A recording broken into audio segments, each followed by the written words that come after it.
पाकिस्तानी सेना ने सैन्य बुनियादी ढांचे को निशाना बनाने के इरादे से पूरी पश्चिमी सेना पर भारतीय वायु क्षेत्र का कई बार उल्लंघन किया।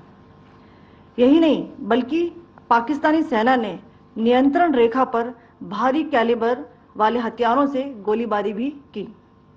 अंतर्राष्ट्रीय सीमा और नियंत्रण रेखा पर लेह से लेकर सरक्रीक तक 36 स्थानों पर 300 से 400 लगभग ड्रोनों का इस्तेमाल घुसपैठ का प्रयास करने के लिए किया गया। भारतीय सशस्त्र बलों ने काइनेटिक्स व नॉन काइनेटिक साधनों का उपयोग करके इनमें से कई ड्रोन्स को मार गिराया। इतने बड़े पैमाने पर हवाई घुसपैठों का संभावित उद्देश्य वायु रक्षा प्रणालियों का परीक्षण करना और खुफिया जानकारी इकट्ठा करना था। ड्रोन के मलबे की फोरेंसिक जांच की जा रही है। प्रारंभिक रिपोर्ट्स से पता चलता है कि वे तुर्की के असीस गार्ड सोंगर ड्रोन्स हैं। इसके उपरांत रात में पाकिस्तान के एक सशस्त्र यूएवी ने भटिंडा सैन्य स्टेशन को निशाना बनाने की कोशिश भी की, जिसे पकड़ा गया और उसे निष्क्रिय कर दिया गया। पाकिस्तानी हमले के जवाब में पाकिस्तान में 4 हवाई रक्षा स्थलों पर सशस्त्र ड्रोन्स लॉन्च किए गए। इनमें से एक ड्रोन एडी रडार को नष्ट करने में सक्षम रहा। पाकिस्तान ने जम्मू कश्मीर के तंगधार, उरी, पुंछ, मेंढर, राजौरी, अखनूर और उधमपुर में भारी कैलिबर आर्टिलरी गन और सशस्त्र ड्रोन्स का उपयोग करके नियंत्रण रेखा के पार गोलीबारी भी की, जिसके परिणाम स्वरूप भारतीय सेना के कुछ जवान हताहत हुए और घायल हुए। भारतीय जवाबी कार्रवाई में पाकिस्तानी सेना को भी बड़ा नुकसान पहुंचाया गया। इसके अलावा पाकिस्तान का गैर जिम्मेदाराना व्यवहार फिर से सामने आया। 7 मई 2025 को रात 8:30 बजे एक असफल अकारण ड्रोन और मिसाइल हमला करने के बावजूद पाकिस्तान ने अपना नागरिक हवाई क्षेत्र बंद नहीं किया। पाकिस्तान अपने नागरिक विमानों को ढाल के रूप में इस्तेमाल कर रहा है, जबकि उसे अच्छी तरह से पता है कि भारत पर उसके हमले से हवाई रक्षा की तीव्र प्रतिक्रिया होगी। यह भारत और पाकिस्तान के बीच अंतर्राष्ट्रीय सीमा के पास उड़ान भरने वाले अंतर्राष्ट्रीय उड़ानों सहित नागरिक विमानों के लिए सुरक्षित नहीं है। यहां स्क्रीन शॉट में पंजाब सेक्टर में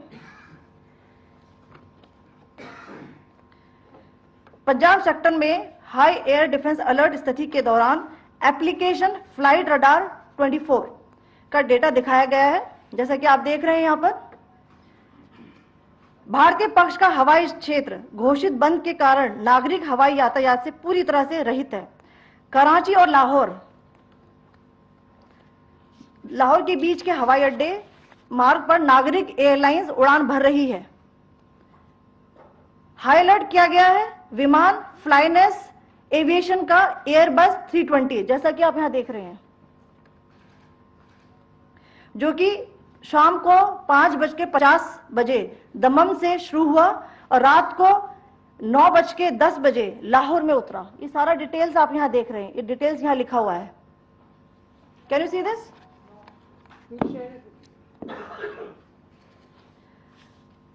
भारतीय वायुसेना ने अपनी प्रतिक्रिया में काफी संयम दिखाया और इस प्रकार अंतरराष्ट्रीय नागरिक विमान सेवा की सुरक्षा सुनिश्चित की। धन्यवाद। जय Hind.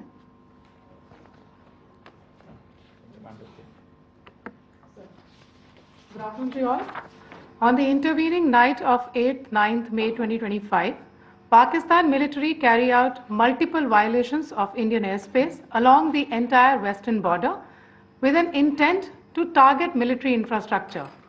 Pakistan military also resorted to firing of heavy caliber weapons along the line of control.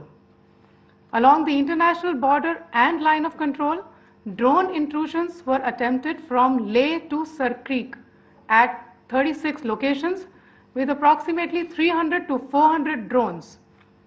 Indian Armed Forces brought down a number of these drones using kinetic and non-kinetic means. The possible purpose of these large-scale aerial intrusions were to test the AD systems and gather intelligence. Forensic examination of the drone debris is being undertaken. Preliminary reports suggest them to be of Aziz Guard Songa drone of Turkey. Later in the night, an armed UAV of Pakistan attempted to target Bhatinda military station, which was detected and neutralized. In response to the Pakistani attack, armed drones were launched at 4 air defense sites in Pakistan. One of the drones was able to destroy an AD radar. Pakistan also carried out artillery shelling across the line of control using heavy caliber artillery guns and armed drones at Tangdhar, Uri, Poonch, Mendhar, Rajouri, Akhnur and Udhampur in Jammu and Kashmir area, which resulted in some losses and injuries to Indian Army personnel. Pakistan Army also suffered major losses in Indian retaliatory fire. Additionally, Pakistan's irresponsible behavior again came to fore.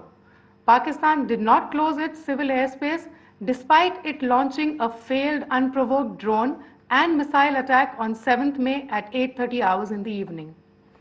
Pakistan is using civil airliners as a shield, knowing fully well that its attack on India would elicit a swift air defense response. This is not safe for the unsuspecting civil airliners, including the international flights, which were flying near IB between India and Pakistan. The screenshot we just showed and we shall share with you, it shows the data of the application Flight Radar 24 during a high air defense alert situation in the Punjab sector. As you have seen, the airspace on the Indian side is absolutely devoid of civil air traffic due to our declared closure. However, there are civil airlines flying the air route between Karachi and Lahore. Amongst the other civil aircraft that you can see, we have highlighted an aircraft which is Airbus 320 of Flynas Aviation, which was originated from Dammam at 1750 hours and landed later at Lahore at 2110 hours in the night. Indian Air Force demonstrated considerable restraint in its response, thus ensuring safety of international civil carrier.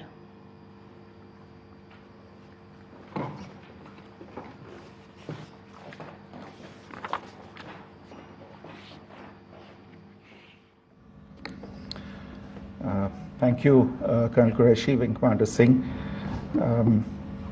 I have just a few points to share in addition.